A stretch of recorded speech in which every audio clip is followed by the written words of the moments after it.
I'm thinking, okay, I'm probably going to get my spot back. Wednesday morning, Tom Cable's like, no, Routt, you're not starting. Chris Johnson is. Now he's the head coach. It's like, no, like, Routt, your approach to the game sucks, and you need to do better at that.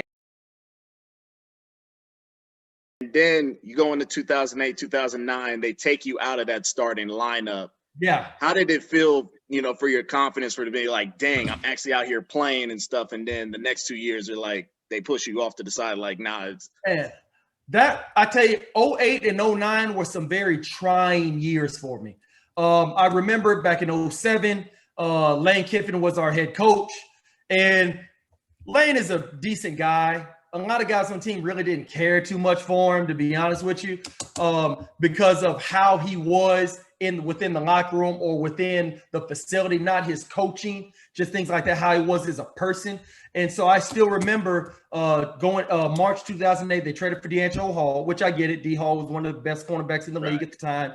Went to the Pro Bowl twice in Atlanta, things like that. So I get it. I understood it. But I was like, okay, you know what? Like, I'm not going to be in a backup. Like, I wanted to be traded, but Al just wouldn't do it.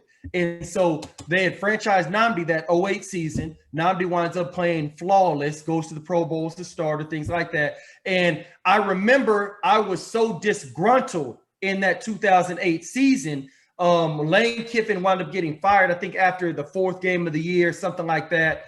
And then that's when Tom Cable became the head coach. And I was such a disgruntled employee as far as my body language throughout the facility, even when I was on the field, special teams. It was so down. It was so downtrodden that it would actually probably bring down everybody else just from looking at me. And so I remember after they released D Hall, because as good as D Hall was, he just wasn't a fit for our man-to-man scheme. Yeah. He just wasn't the right fit.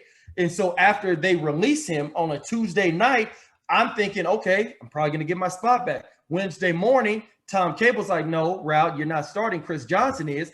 And so much of that was my negative attitude that I had for so long that he had seen from when he was just an O-line coach. Now he's the head coach. It's like, no, like, Routt, your approach to the game sucks, and you need to do better at that. And for a long time, I actually fought him on it. Like, no, I'm not going to sit up here and be a great employee when I'm not starting, and I know I should be. So that was something that was very tumultuous throughout the 08 season, and then 09 season comes along, and I'm still not starting, disgruntled, things like that. And then I want to say it made me a better player, and it made me a better person because I finally understood what Tom Cable was trying to teach me. Because for the longest time, I didn't like it.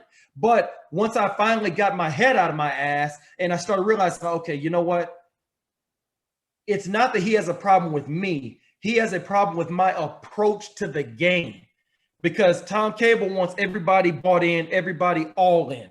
Right. I wasn't all in, and that's something that I had to go ahead and be honest with myself about.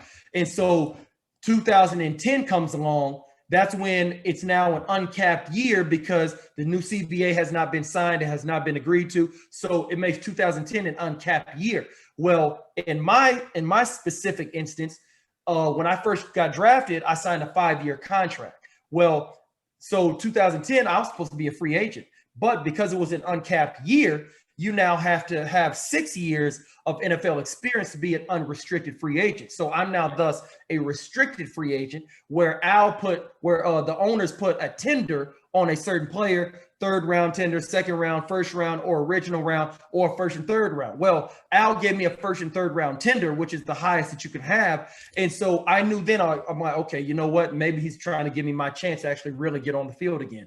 And so that's when in training camp, it was pretty much kind of like an open competition. And I won the job in training camp. And then that's when I was full-time starter again. But at that time, I then liked Tom Cable throughout all of the 2010 season because I finally understood what he was trying to get out of me. And so after the 2010 season, he doesn't return. Hugh Jackson is now the head coach.